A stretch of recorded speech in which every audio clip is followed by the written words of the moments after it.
जवन तू राघोपुर गांव के बात कर रहल बाड़ा ना, वो हमार गांव ना, हमार पति के घर है। और हम एक विधवा हई। लड़की के सुंदरता के आगे फिल्म की हीरोइन भी फेल बाड़ी सन। एकरा बाप के आगे के फेल बा? टाटा, बिरला या अंबानी? देखी तोहर सूरत जब जागी सब केहू तैयारी कर ले। कल हमारा खातिर एगो लड़की देखे चले के बा। गोदी अच्छा के में ऐसन रउआ कैसे सोच लेनी है एगो सरकारी स्कूल के मास्टर के अपन दामाद बनावे के? दिल के दौलत से रहनी नहीं हाल कइलू। एगो सरकारी नौकरी करे वाले लड़का के कैसे फसावल जाला, यह पढ़ाई के लिए भी आई कि हम ब्याह करम तो वही लड़की से करब, न तो जिंदगी भर कुंवारा रहम। ओकरा खातिर हमारे एगो शर्त माने के पड़ी। वो लड़की के पढ़ा लिखा करके सरकारी नौकरी दिलावे के बा, ताकि महीना के पहला तारीख के तेहू हमके तनख्वाह देबे और उहो हमके तनख्वाह दी। हमारा शर्त मंजूर बा।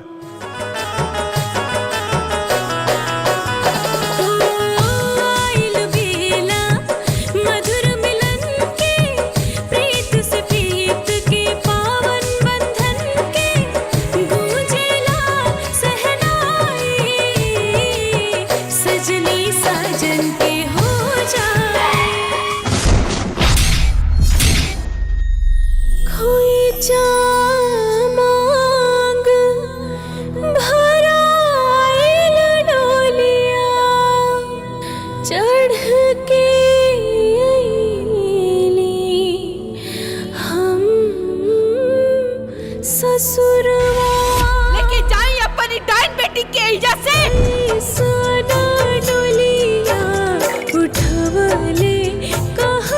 दाग लग गई बिटिया की जिंदगी पर।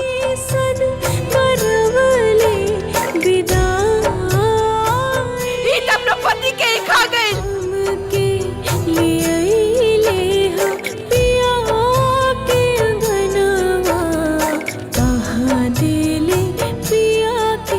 रह दी घर में बहू बन के ना, नौकरानी बन के ही रह दी। हमरे बेटा के फर्ज निभाते हुए तोहरा के हमरा बेटा के नौकरी करे के पड़ी, और ओकरा बाद ई घर के बहू के फर्ज निभावे के पड़ी।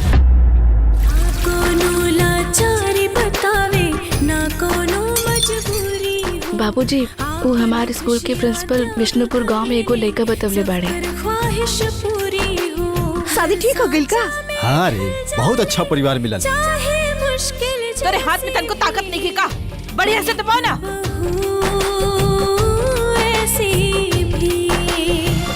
माई रिंकिया घर छोड़ के भाग गई बिया। अगर शादी ना भइल ना तो समाज में मुंह दिखावे के लायक न रहा। वो लोग बहू के दुल्हन बना के ले जाए के कहा तारी। अपना ससुर जी के इज्जत बचाना, बियाह करे खातिर तैयार हो जा।